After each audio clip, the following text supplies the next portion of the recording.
What's up, guys? Amazing Menace here. So, in my second year of high school, I ended up going to a different school. It was a self-paced charter school. And during my time there, I had a few funny experiences. While I don't look back on it with fond memories, I do remember a few. So in my first year there was this girl. She was a kind of troubled teen. I honestly felt bad for her situation, but I didn't feel like I was doing anything in particular to be overtly nice or overtly rude to her. But after a couple weeks there, she sits down at the lunch table that I'm sitting at, and she slides over this note,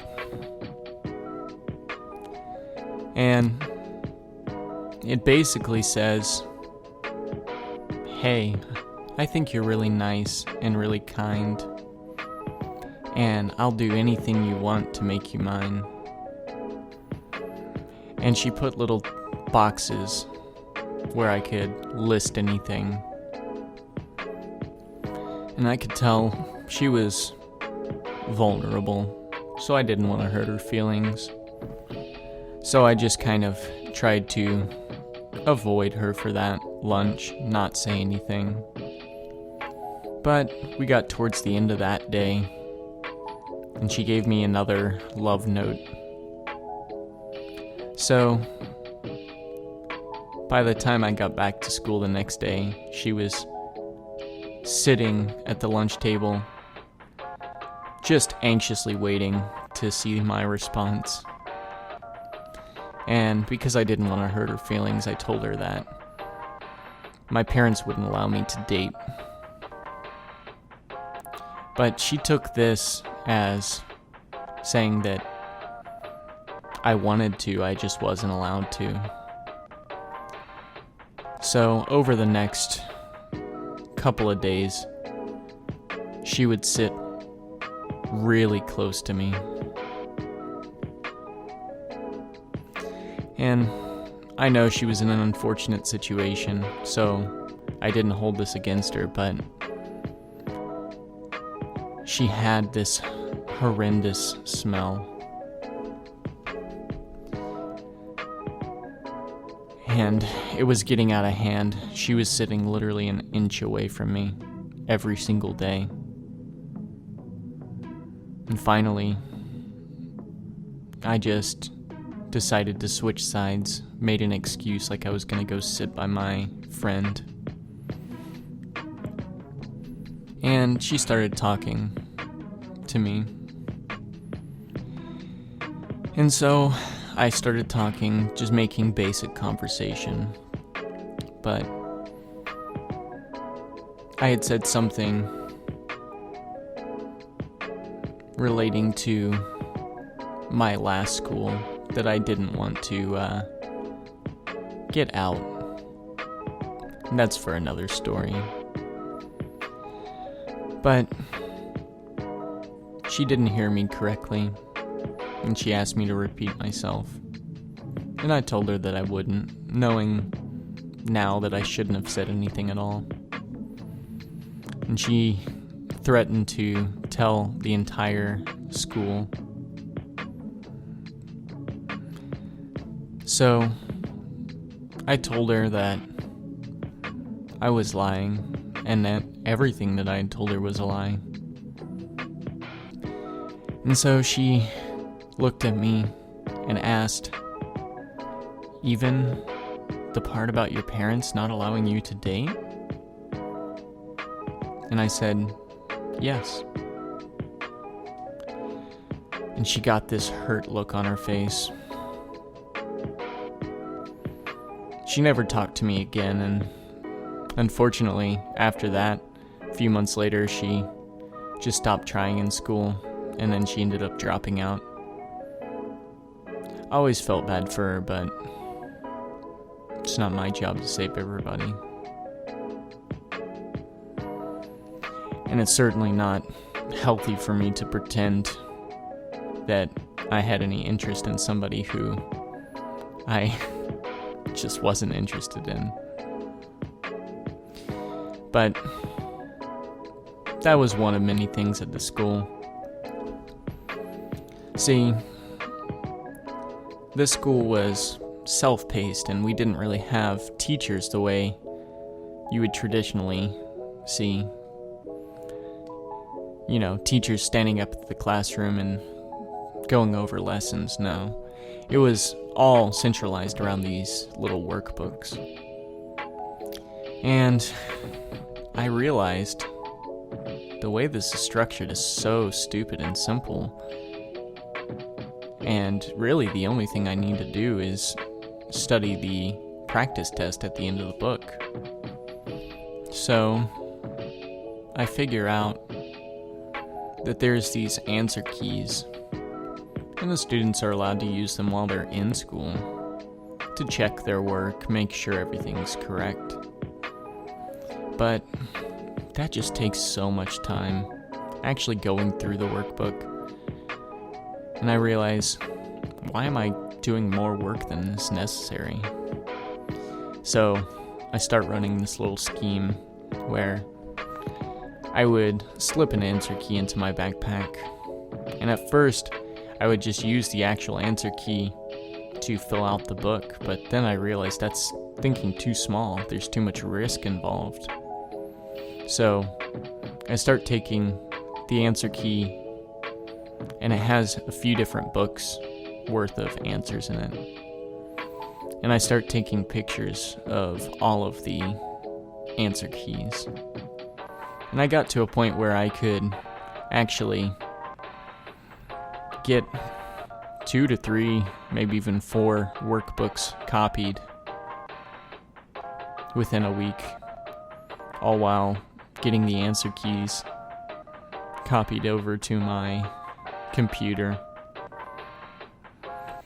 And so I do this for a while, and I get so ahead that the school decides that I'm working too fast. They never caught me. They never found out, but I did work way ahead. It gave me a lot of free time to work on film that year. But after I got through that school year, there was talk of the school closing down. And this was concerning because I just wanted to get out of high school. I hated it. So there was this school meeting where they were going to talk about, supposedly, the new things to come with the school. We were hoping to get the answer of whether it was going to still be open that year.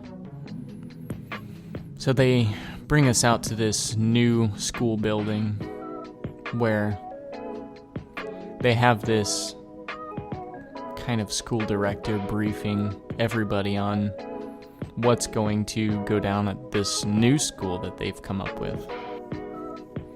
And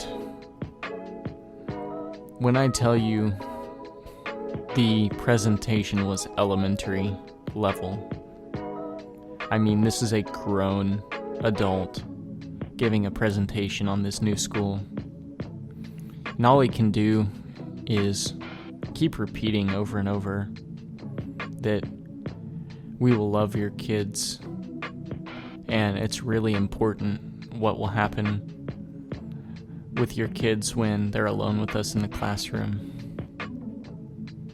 It almost gave off a pedophile vibe.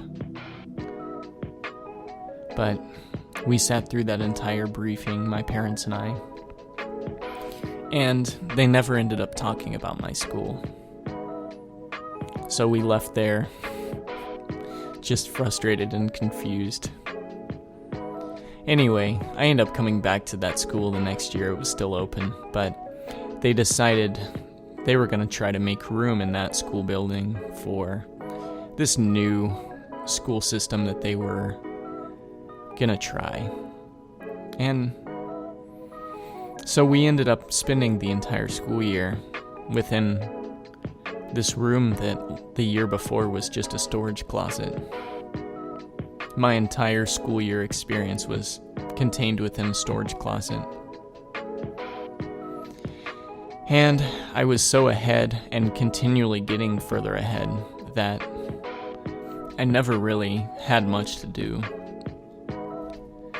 So what I ended up doing was installing a music program on the school computer. And I decided, what should I make today? So I decided I would download some fart samples, as well as some fapping noises, the sound of a screaming mother, and a royalty-free moan. So I made this little song implying that someone's mom was walking in on them during a very private time. I laughed at it for a few weeks, but that was pretty much the end of it until one of the teachers decided to check the school computer. And they saw in the downloads all the samples. They asked if it was me, and I completely denied it. I said I wasn't the only one working on that computer. I don't know anything about that. But they never questioned it.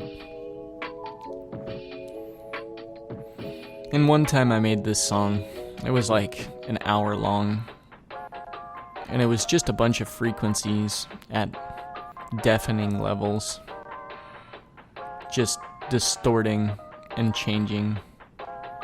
And I decided, hey,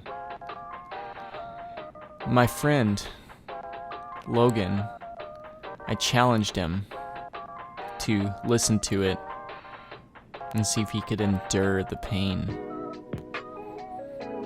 And being that he was so deprived for entertainment in this closet of a classroom,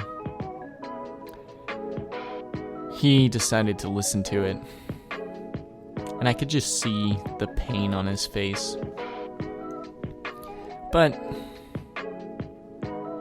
after about an hour of excruciating pain, he decided to stop listening to it. But I could see just how much of a headache he had.